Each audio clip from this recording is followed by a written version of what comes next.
100 years old. The motor I pull you in on came out in 1925. It's called a Manchi motor. It is almost 100 years old. And your driver here is getting up in the age, like senior type. Senior driver here. Now when I ring that bell, that means I'm moving the train, so kind of brace yourself a little bit.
Well, I hope you all enjoyed the tour.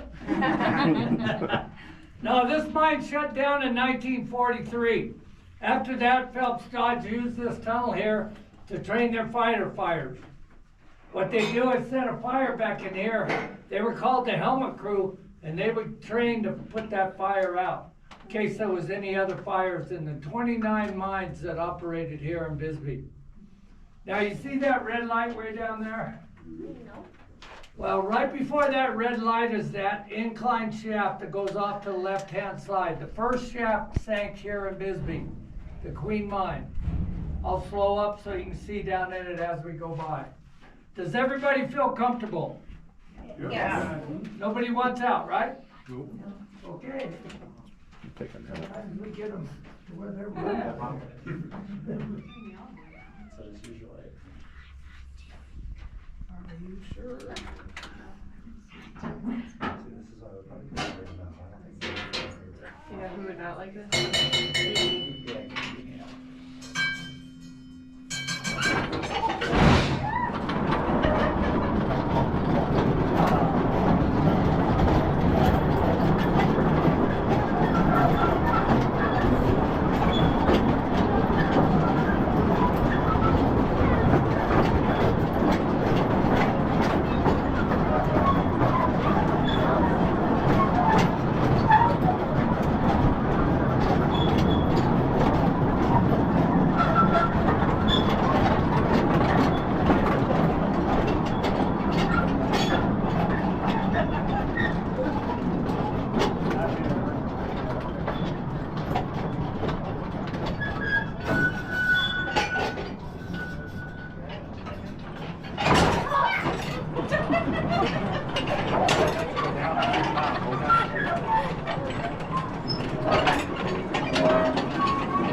At least we're rolling backwards.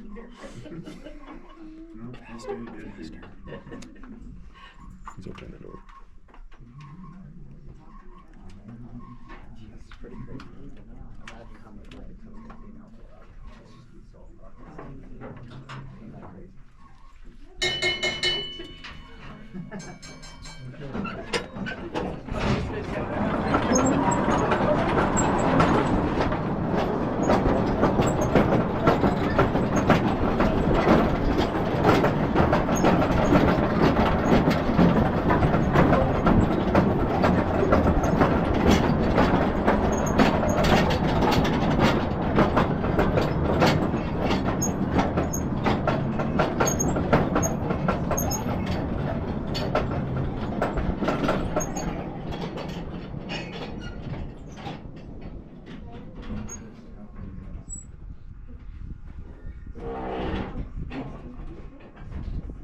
Okay, follow me up those steps, we'll go up to the stove.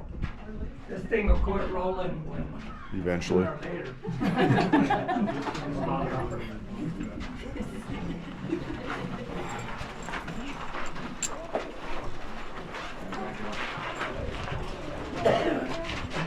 How was that go? You got it.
This is where we get our first nap.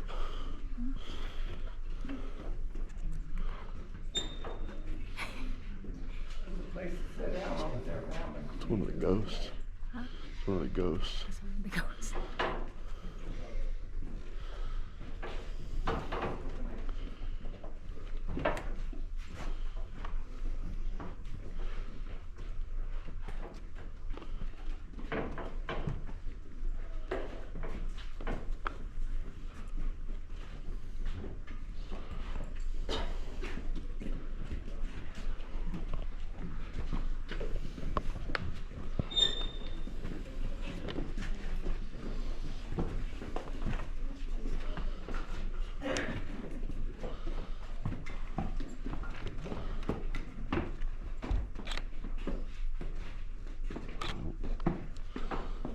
Oh, that came out awful. That came out awful.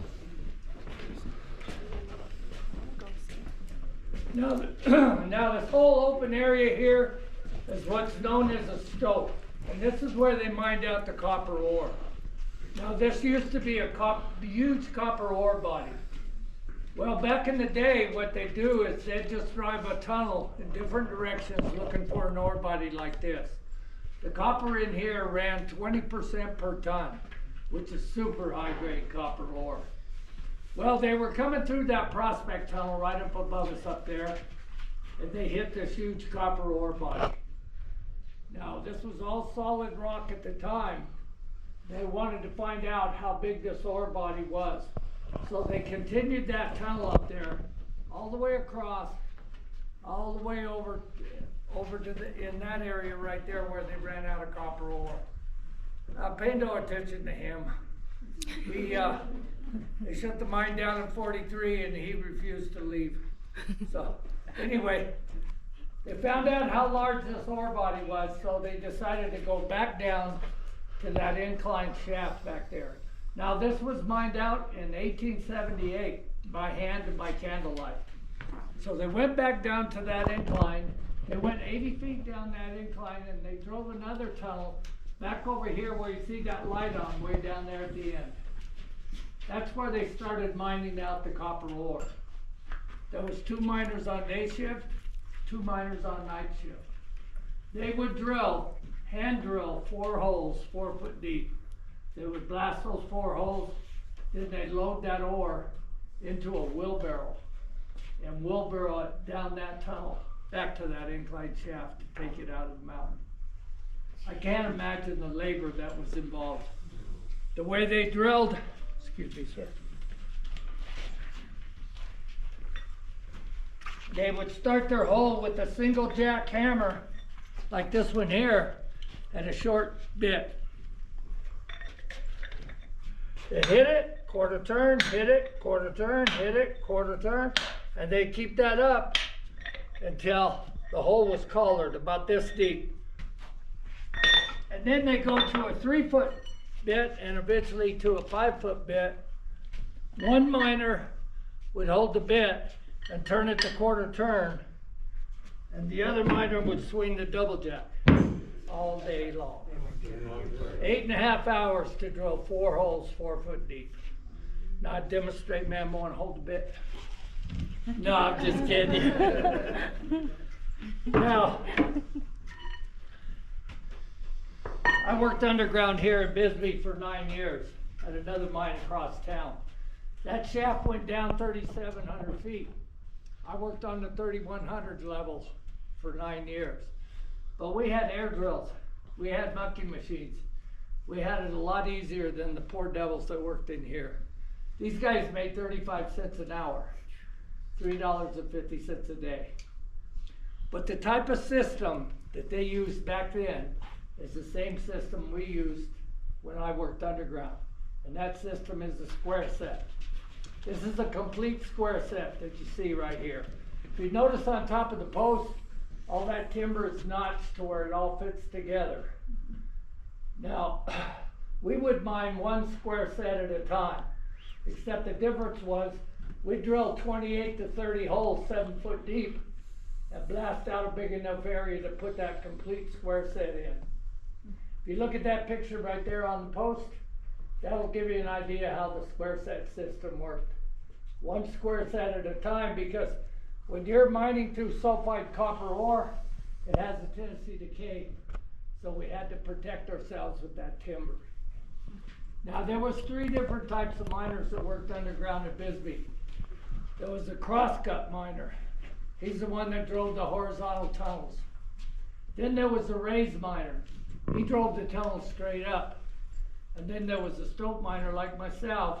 We'd mine out the copper ore. Now, back in the day, they'd just drive a prospect tunnel looking for an ore body. But when I worked underground, they'd bring a diamond drill machine into one of the horizontal tunnels. And they'd drill holes all out in different directions looking for an ore body. Once they found an ore body, the crosscut miner would drive a tunnel underneath that ore body from the level below. Then the raise miner would drive a tunnel straight up into the ore body. On one half of that raise would be an ore pocket. On the other half of that raise would be a manway so we could climb up and go to work, and a timber slide to get that big timber up in there. And that's basically how they mined here in Bisbee. Now, believe it or not, at one point, this whole open area here was full of square set timber. In 1926, they had a timber shortage. They couldn't get enough timber down from Northern California, Oregon, and Washington to supply the mine.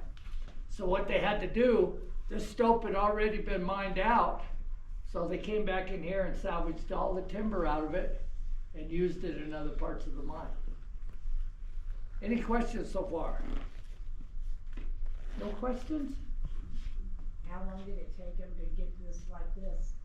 2.5 years, almost 3 years, actually. That's drilling 4 holes at a time and blasting it and wheelbarrowing out of here. What was the yield after 2.5 years? The percentage of copper? Yeah, the yield. Yeah, it was still 20% per ton. That's super high grade copper ore. When they shut the mines down here in 1975, the underground was mining anything over 6% per ton, and the open pit that's right down the road was mining anything over 3% per ton. How Now- many tons did they get out? What's that? How many tons came from here? Well, over the 97 years, they produced 9 billion pounds of copper out of Bisbee, 250 million ounces of silver, and 150 million ounces of gold came out of Bisbee. At one time, it was the highest grade underground mine in the United States. And the population was about 40,000. There was 29 mines that were operated here in Bisbee. Phelps Dodge finally bought out every mine here, and that was the main company, mining company here. When everything was being done manually, typically. Well, they mined for 32 years by hand and by candlelight or carbide lamp before they even cut that tunnel that we're riding in here on. And then around 1914, the air drills came out. For those 32 years, how many miners? Well, I can tell you the amount over the 97 years they mined here, and there was 384 fatalities. But they weren't all cave-in. There's 100 different ways to get killed underground. How many miners did deploy?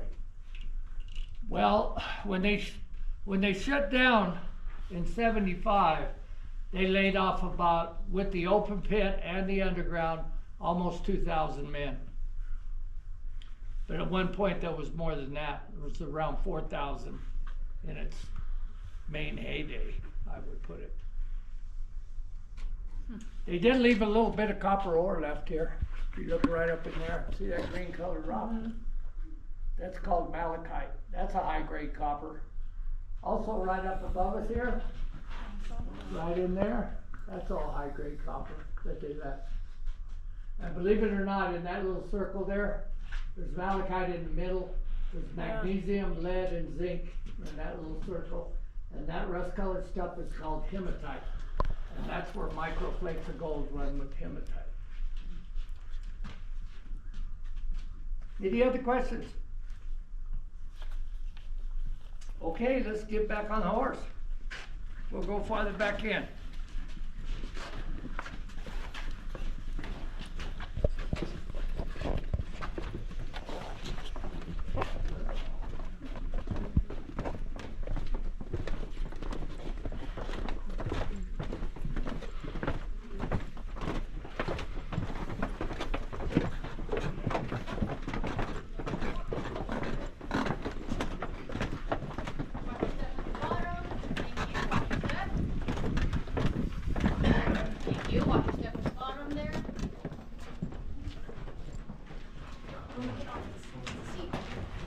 Watch your step at the bottom there, thank you kindly. Watch your step, watch your step, and watch your step.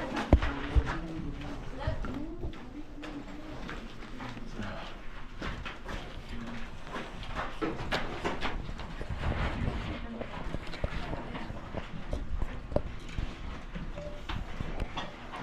All right, thank you. Watch your step at the bottom there. Watch your step. Watch your step. Watch your step, thank you kindly. Watch your step, thank you. Watch your step at the very bottom there, thank you. Watch your step. Watch your step. Watch your step.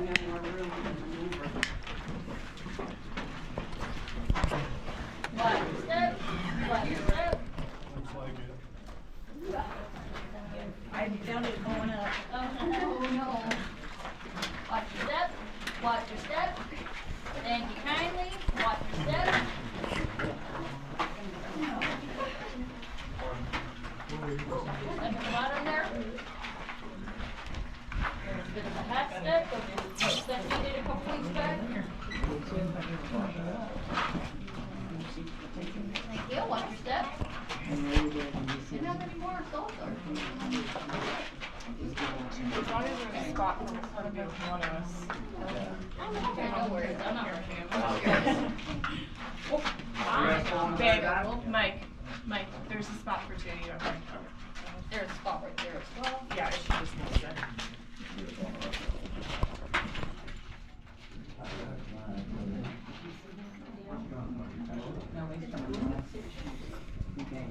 All right, watch your step at the very bottom there, sir.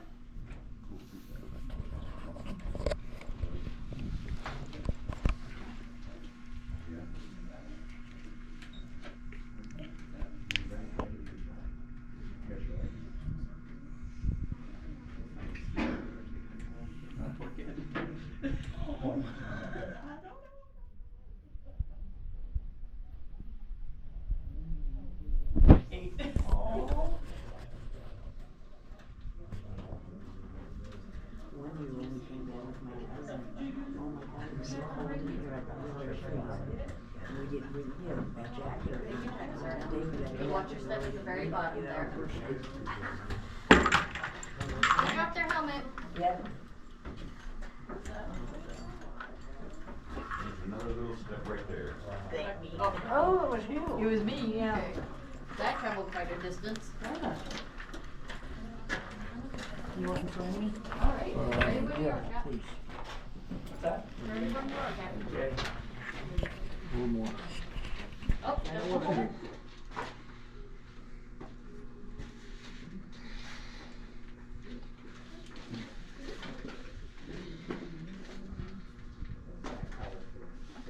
Come on, leg.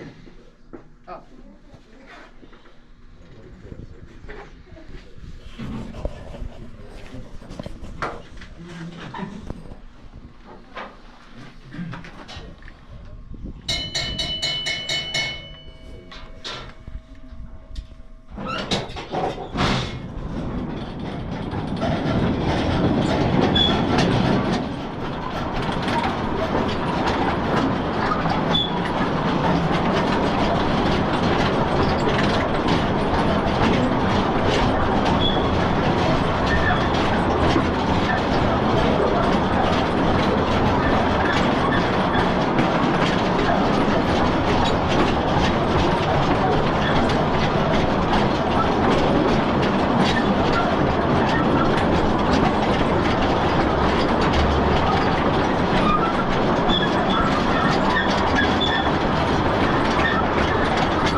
Okay, if you would, just follow me as I go by. We'll go down to this cross cut down here in this tunnel. So just follow me.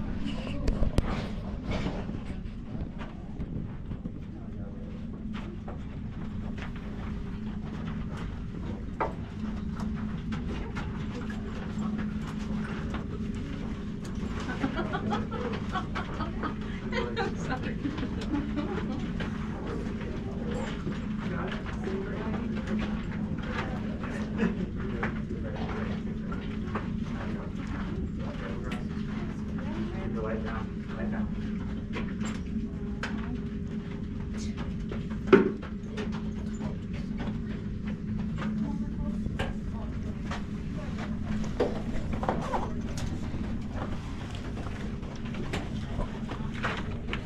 Didn't know that you would take your shot.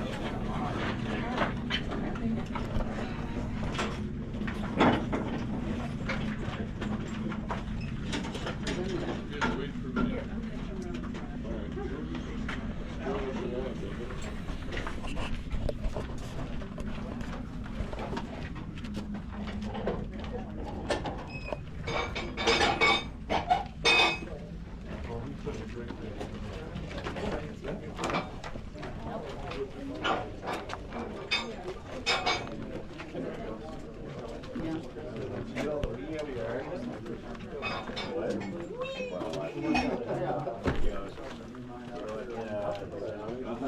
worked there for about 3 years, then I went to Grant, worked in the but only worked 9 days. Right up in here. I came home and my wife was sitting in the middle of the floor crying, she said, we're moving. So I had to take this move. She said, we're moving. That's what happened. They went to the grocery store, bought a basket full of groceries and a baby in the car, and they sold the groceries. And she didn't know anybody. Okay, it was 1914 and the air drills came out. When those air drills came out, the production in this mountain went through the roof. So what they decided to do in 1915, they drove that tunnel that we just rode in here on. They came back in here and installed these transfer chutes. Now behind these chutes is an ore pocket. 20 foot wide, 15 foot deep, and it's a tunnel that goes straight up to the levels above us. There's 4 levels above us. There's 2 levels below us. This is the shallowest mine in Bisbee. Only 7 levels to this mine. Anyway, the production in this mountain went through the roof. And there was 10 different mines on this hill that used these chutes like this to get the ore down to this haulage level. Now what they did, in the beginning, they used trammers. The trammer was anybody over 15 years old, strong enough to push a 1-ton ore car all the way outside, dump it, and push it back in. They did that 10 hours a day, 6 days a week. They got paid 25 cents an hour. Now those trammers did their best, but they couldn't keep up with the production. So they decided to use their mules. Now they already had mules in the upper part of this mountain bringing the ore over to these transfers. So what they did is brought the mules down, and the mules used this as their haulage route. A mule would pull 4 of these cars, fully loaded. Now that mule would listen to the slack in the chain for each car hooked up to him. If he heard a 5th chain, he put the brakes on. He would not pull 5 cars. Some of them would even sit down on their butt in the middle of the track and stay there until they disconnected that 5th car. So that was the first organized union underground. Now the mules had their own stable, their own stall.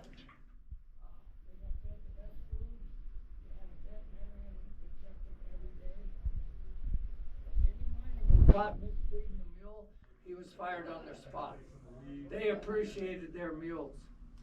Now a mule would be down here about 6 years. All he was used to is candlelight or carbide lamp. So after about 5.5 years, his eyesight would start to get weak. So that vet would walk that mule outside and they'd put him in a darked out barn. Let a little sunlight into him each day, and eventually his eyesight would come back to it.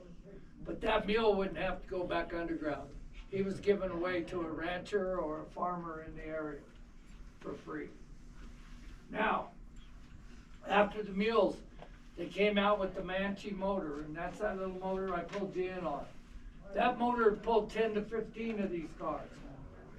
And that worked out pretty good for a while. But they decided the production was so crazy, they decided to bring in trolley motors. Now, a trolley motor, there's one by the fence out there. It's a long black motor with an arm on it. And it got its power through a copper wire they strung up down all the tunnels. Now, they used these trolley motors right up until 1975. In fact, on the level I worked at, there was 3 of them in operation when they shut down. Those trolley motors would pull 25 3-ton cars. They'd get up to about 20 miles an hour going down these tunnels. Anyway, you found the spot to get out of the way if you heard him coming. Anyway, this is 240 volts AC current. If you accidentally touched it, you will never want to touch it again. I was carrying the drill steel over my shoulder one day, another miner yelled at me. I turned around to see who he was, and my drill steel hit that. Flat on my face in the mud. It's kind of like getting hit with a police taser. But that's another story I'm not going into. I'll leave that alone. Could have been a little alcohol involved in that story. Okay, notice this 4-wheel bike here. Now, this bike will go as fast forward as it will backwards because there's no brakes on it. But the reason it even was built is because all the ship bosses got together, they went to the company, they asked the company for transportation because they had to walk and see each miner twice a day. So the company agreed. Those ship bosses thought they were gonna get those little Manchi motors to ride around on. That wasn't the case. They built these bikes up on the surface and set them underground for the ship boss. But where they went wrong is they posted on a bulletin board on the surface, no miner is to touch the ship boss's bike. Well, you don't tell a bunch of miners they can't touch something. The very first day the bike went underground, the ship boss couldn't even find it because somebody stole it from him. They tried to hide it from him all the time. They couldn't hide it from him. They'd smear grease all over the seat for him, where they got to the point they were putting wedges on the track to run him off the track.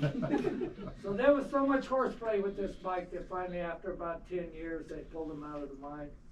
Too much horseplay. Any questions? Let's go back here. We'll check out the couple drills and then we'll go to the class.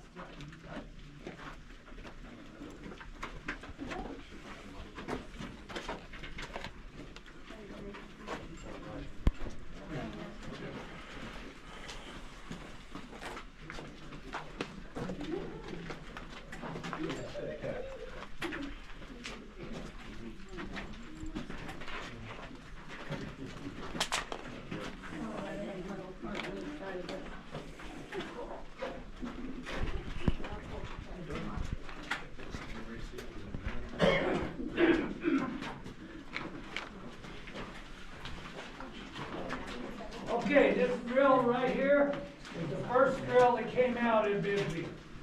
All the miners called it the Widowmaker. That's because when they drilled with it, it filled the whole room up with dust. A lot of miners were getting emphysema and silicosis from it, so it did more harm than it did good. So about 2 years later, they came out with this one. They're both called the Liner. That's what they're called. But they're so heavy, they had to be mounted on stands. This one came out about 1917, right around there. It weighs 285 pounds. Took 2 miners to operate it. Every time, now they had to drill 28 to 30 holes for that square set of timber I showed you in the stope. So every time they drilled a 7-foot hole, all the holes were 7 foot, they'd have to unbolt it. They had a chain hoist at the top and they'd have to pull it up to the next hole. They had another row of holes to do. They'd have to break the whole thing over, move it over, start drilling again. So it took them about 8 hours to drill out a complete round for a square set of timber. Don't get me wrong, they were glad to get these machines because anything beats swinging a double jack all day long. But in 1950s, they came out with this machine here. This machine revolutionized the mining here in Bisbee. This is called the Gardner-Denver jackleg. It's got an air cylinder in the leg. When you add air to it, that leg extends into the ground and pushes this machine in as it's drilling. It rotates and also hammers. You can drill out a complete round with this machine in about 2.5 hours compared to 8.5 for those over there. Now, all the miners called this machine the Cadillac, and I'll tell you why. When we worked underground, we made about $45 a day in wages, but we also had a bonus system. They would come in and set a standard of ore that they wanted out of our stope in a 2-week period. Say they wanted 500 ton in 2 weeks out of that working area. Anytime we went past that standard, we got paid $25 a ton for each miner in that working in that stope. So this machine helped us blast going off shift on day shift, helped us blast going off shift on night shift. If we could do that, blast on each shift, we could get 40 or 80 ton of rock out of that stope a day. So we could go past that 500 ton standard in the first week. That second week was all bonus rock to us. So we could actually double our paychecks, work a bonus like that. That's why they called it the Cadillac, is because it helped us make enough money to buy one. Of course, I didn't buy no Cadillac. I was in my 20s. I spent my money as fast as I made it. Well, women, fast horses.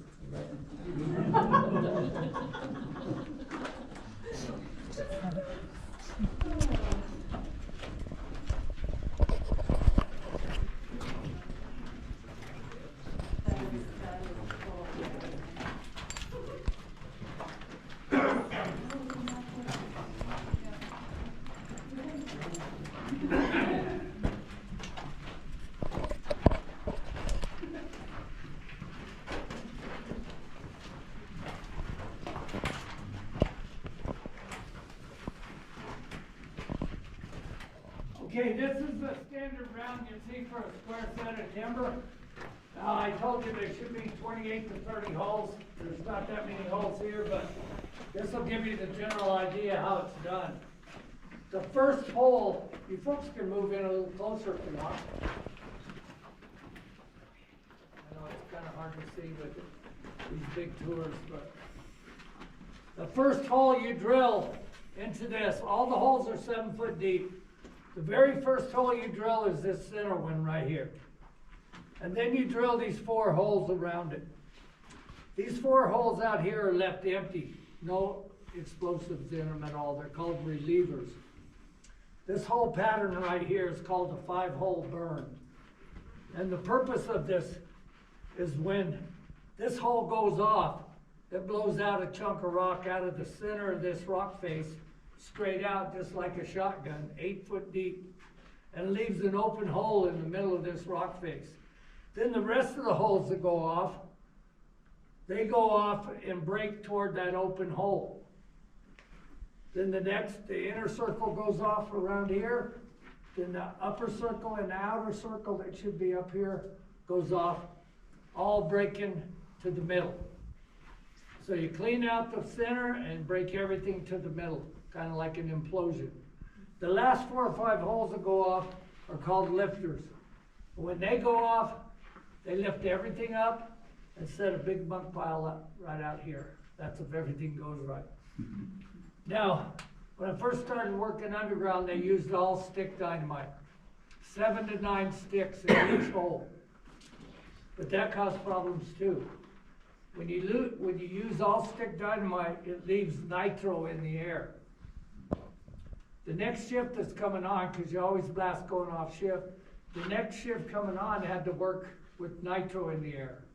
And if they blasted, we'd have to do the same. And by lunchtime, he started to get a dull headache. And then by the end of the shift, he had something close to a migraine because of that dynamite nitro. So they went to a material called carbonite. Carbonite was a little bead, came in a big sack. Actually, it looked like chicken feed, but it was fluorescent orange in color. We'd put 1 stick in the back of the hole with a primer and a 12-foot fuse. Then we'd fill the rest of the hole up with carbonite, using an air gun to do it. So you'd have all 30 holes loaded, you'd have about 5 foot hanging out each hole. So you take that first fuse, that one in the burn that you wanted to go off first, you cut off about 16 inches off of it. Then you load it into a spitter board. Now, most of the time, the spitter boards were 1 foot to 18 inches long, so you could get all your fuses on there.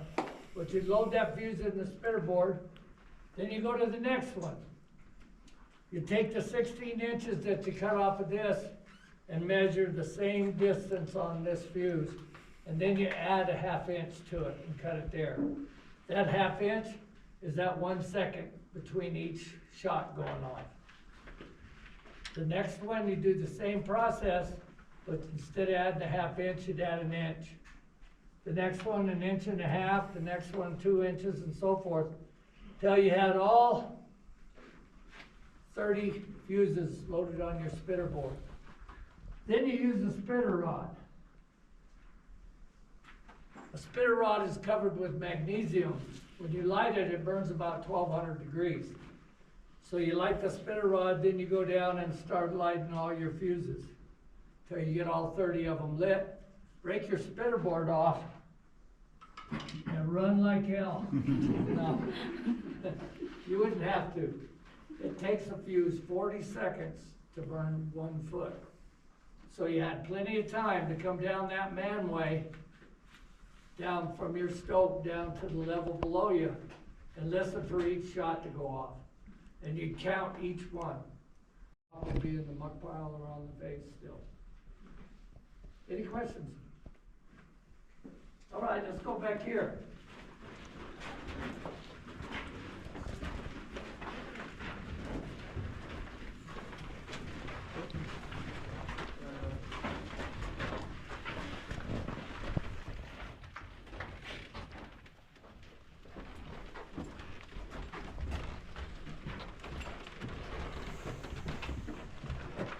Now this is the 300 station of the Southwest Shaft. Those miners rode those man cars just like we did, came back in here, and this is where they catch the cage. This is the cage right over here, exactly what I rode in when I worked underground. Now there was a guy here called the cager, and he was in charge of loading the cage. He'd put 12 miners on that cage to go up or down wherever they worked. Now he'd pull that rope right there on the side, and a bell would ring up in the hoist shaft. And then go by that signal board over there in the corner. If they were hoisting men, he'd ring 3 bells and then 1. And then if they were going to the 6th level, he'd ring 2 bells and then 3. That hoist engineer knew exactly where to take those guys. So that's how it was done here in Bisbee. When they drive that raise up into the ore body, opposite the ore body, they mount this machine here. It's called a slusher.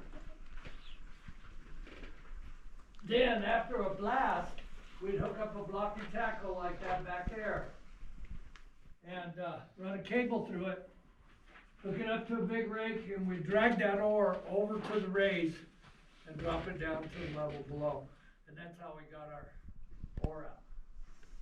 But the most important piece of equipment underground, by far, is that one right there behind you guys. That's the honey bucket and the honey car. When you gotta go, you gotta go.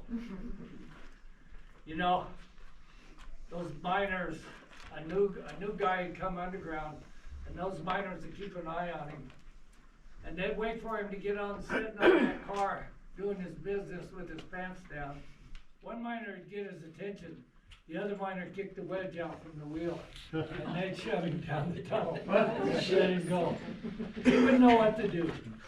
Said he'd jump off in the mud with his pants down. Some of them even turned that wheel right there thinking it was a brake. That opens up the bottom of the car. Well, folks, that's my tour. I hope you enjoyed it. Oh, yeah. You guys are a good group, a lot of good questions.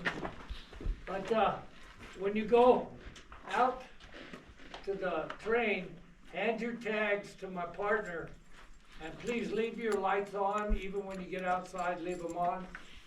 And face the opposite way you faced when you came in.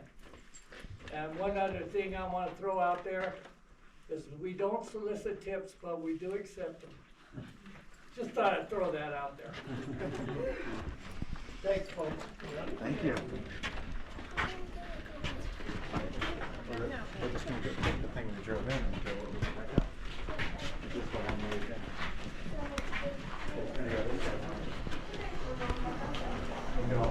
You grab your tag. What's your tag?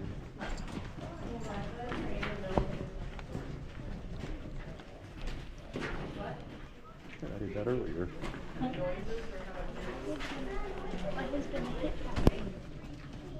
You're about to hit your head, you're so tall.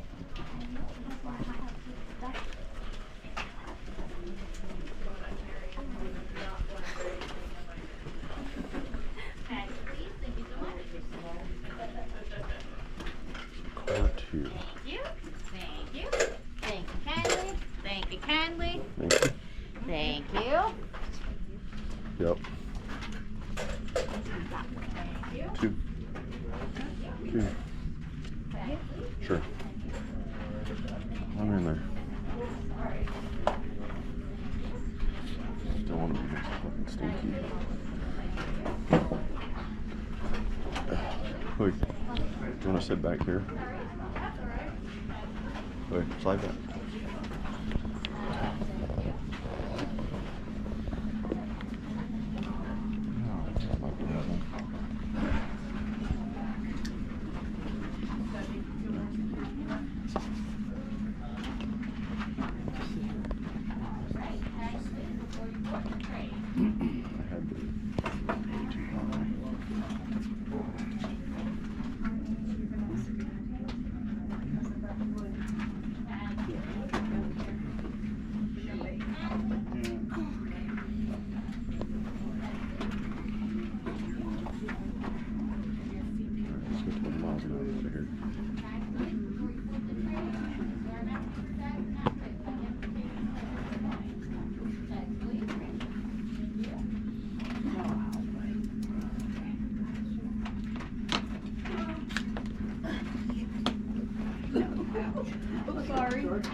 Sorry.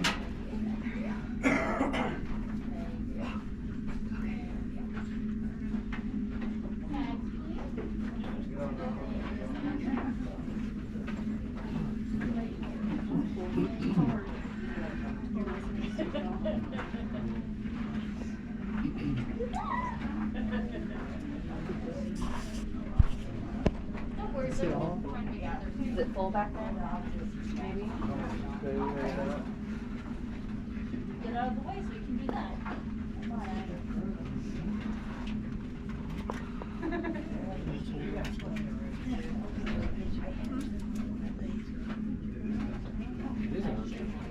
Well, folks, on behalf of me and my partner, I want to thank you all for coming to Bisbee and taking our tour. We really appreciate you. Thank you very much.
I'm a surgeon.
We're like a rock.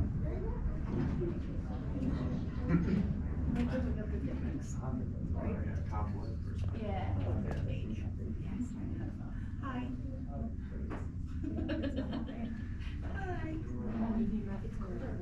Hi.